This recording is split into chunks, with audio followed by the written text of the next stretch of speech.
Well, I am back from VCF Midwest. I had to go pretty far out, but I got a few things. As you can see, the background now has 2 additions. That one back there, Panther.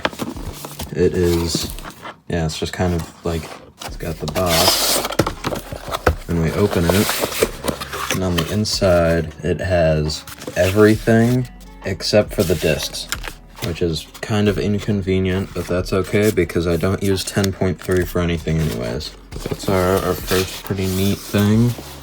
Second up, we got the actual retail box version of Tiger, which I don't really see that often, surprisingly.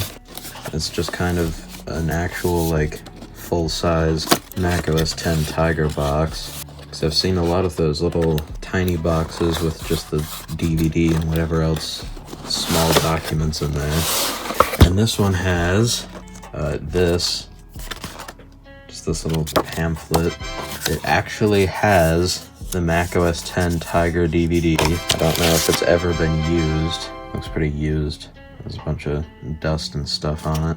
But yeah, it's the install DVD. We have the iWork 05, seemingly still sealed. I don't really want to open that then, if it's still sealed there. But yeah, iWork 05. We got, wonderful, a second pamphlet. Let's see if there's any difference between that one and this one. I don't think there's any difference. If there was, it'd be like some incredibly small difference. And then we've got so many documents. We got the welcome document. We got the license agreement. We got the installation guide, which is almost in color. It's got color, but none of the screenshots in here are in color. And we've got the single-use license. And we've got the Apple Care guide. And finally, software coupons. Because everyone loves software coupons. There we go. So there's all those new additions to the background. They might not be in any future videos for a little while, just because I've got this whole like backlog of videos that I haven't edited. I got 1, 2, 3, 4, 5, 6 drives.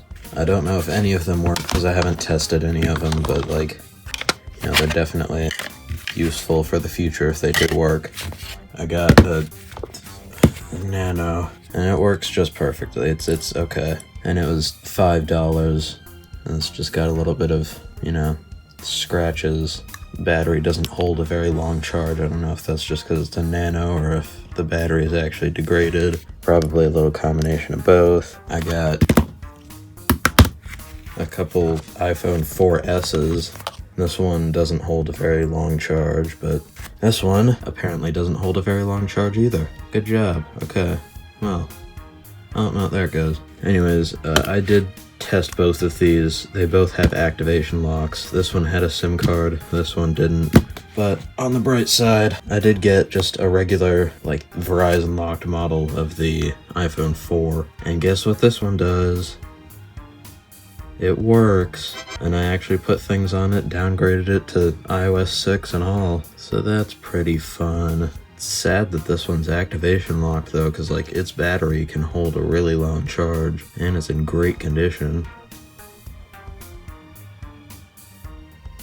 Yeah, it is. Oh, not for long. Yeah, it is. And yeah, it's activation locked. So we can't really do anything with it because I don't have the equipment to do anything with that. So now we've got 2 activation locked 4S's and a cool working 4, which is really convenient because, you know, I don't really have any 30-pin iPhones yet. So these are my first. I got these because they were there and I didn't have these. These are like, I don't know, flush cutters, I guess. And let's test how good they are at cutting plastics.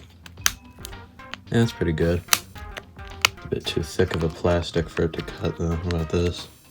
It's definitely cutting the plastic. Now there's microplastics all over my table. And then I got my best deal, a group of boxes for $100. This is one of them. We've got slightly damaged box number 1, slightly water damaged box. On the inside, we've got a sealed Macintosh reference book, or, well, it's mostly sealed. Seal's kind of wearing away. Got this, getting started for a Macintosh Classic 2 in the StyleWriter 2 User's Guide. And in here, we've got this little envelope pamphlet that folds out into a longer than usual paper. This is also the first time that I'm looking through this, by the way. Got the software license, 1-year warranty, Customer Assistance Center, software license, and a 1-year warranty. That's fun. There's like actual things in here. And further down, we have this Apple Network product installer. I don't know what that is. Oh, sweet. We've got our Apple branded piece of plastic. There's nothing that's below it. I love my Apple branded piece of plastic. I don't know why it took me this long to process, but this is the getting started manual for the Macintosh Classic 2, and not just the first one. Like, that's not anything that came in this bundle of boxes. It's just like the guide to the Macintosh Classic 2 in English. Oh, that was a nice surprise box. There's an even more damaged box. It's got more water damaging, and inside of it is some more water damaging, and like a spacer. Oh, cool. Nice, a power cord that's also water damaged. I don't know how safe this is to open, but like everything is water damaged. Oh, there's some more sealed material. This one's for a 2CI, setting up your Macintosh 2CI, learning Macintosh. We've got some more water damage. Another sealed reference book for System 7. We've got another sealed book. The owner really did not like these books. Actually, I think I kind of feel a little floppy disk in here, or just a thing that doesn't take up this whole square. We've got some more water damage. Let's just split those apart. Try not to rip it apart though. There it goes. I should probably be using gloves for this, that's alright. What are our important documents and details?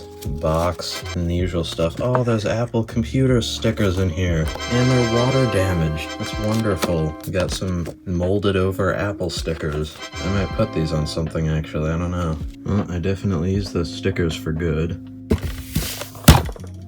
Here's the 2015 15-inch. I just kind of stuck a bunch of the free stickers on here, along with 2 of those molded over stickers. And this is considered the best MacBook Pro by a lot of people, and you know, 2015 15-inch. It's got the Force Touch trackpad. It's got the Force Touch trackpad, and it's almost the same as the year before it, except it's got the Force Touch trackpad, so now everyone loves it. But it's also got way more ports in the old design, you know, compared to the year after it.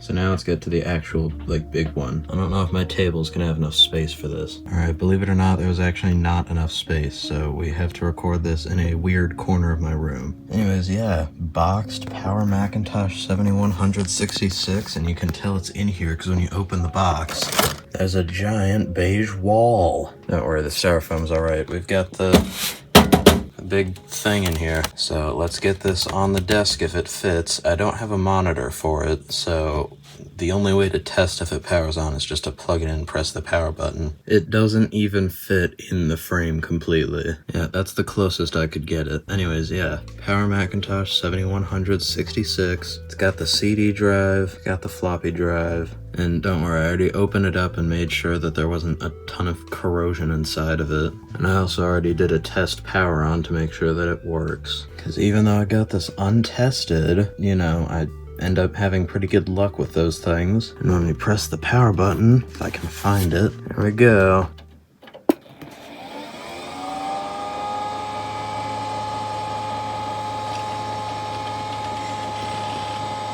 The hard drive actually spins. Actually, I haven't tested the disk drive. Let me just... That's neat. Disk drive still ejects. Still goes back in. I don't think this thing's gonna post without a monitor though, and I don't have a monitor because it uses some weird connector on the back. Let's get you turned off. Yeah, as you could see, the thing actually works. Or, you know, works as far as I know because I still don't have a monitor to connect to it. Let's get this thing put back in its styrofoam grave. I'm actually going to do all of that probably off camera because it's really uninteresting. Well, that's all for this VCF Midwest. I do think it's time to put one of these SSDs to use though, and finally give this one some solid state storage. So this one is one of the first Macs I bought, and I got a new battery for it that worked just fine until it had cell imbalance and died. And then I ripped out this thing's hard drive because I wanted to put solid state storage in it. That was several months ago, and now I finally have a spare SSD. So let's just open this thing up.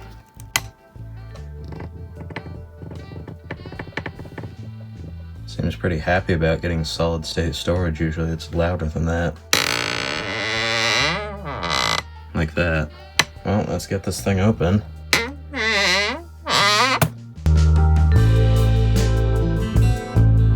Alright, let's see if I took off all the screws correctly. I should be able to just kind of like, there we go, just lift it up.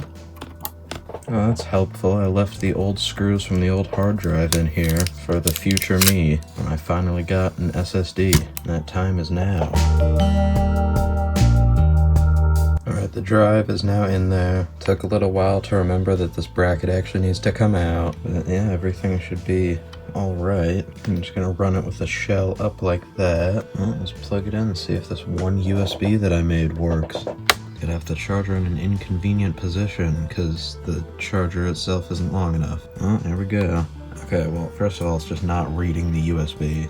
That reads it. Well, I ended up having to go with the Plan B, which was just boot from the Snow Leopard installed USB. So I'm just going to erase this disk real quick. Alright, that was really fast. Let's see, can I just restore this straight from here? Apparently not. Oh no, I just had to add something to the destination field. Alright, well, let's just add the Snow Leopard USB's files onto here. I also forgot to mention earlier, but I got an external Blue SCSI at the VCF Midwest as well. So, there's that. Okay, I'm not doing all that. Alright, well I did actually end up like doing something else and the time went down way faster. So now, we got our SSD in here. It's working just fine. It's no longer incredibly slow from being booted off of a USB drive. It's still gonna end up throttling a little bit though, because it doesn't have a battery. Never mind. Okay. I guess it's gonna end up going incredibly fast because it doesn't have a battery. Well, let's put it back together then.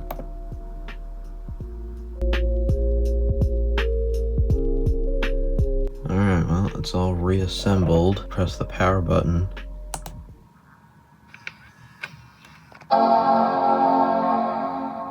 There we go. Alright, neat. Now this thing isn't horribly slow anymore, and I don't have to run it off of a USB. I do still have to run it off of only MagSafe though, because the battery is dead. So now when I unplug it, it goes like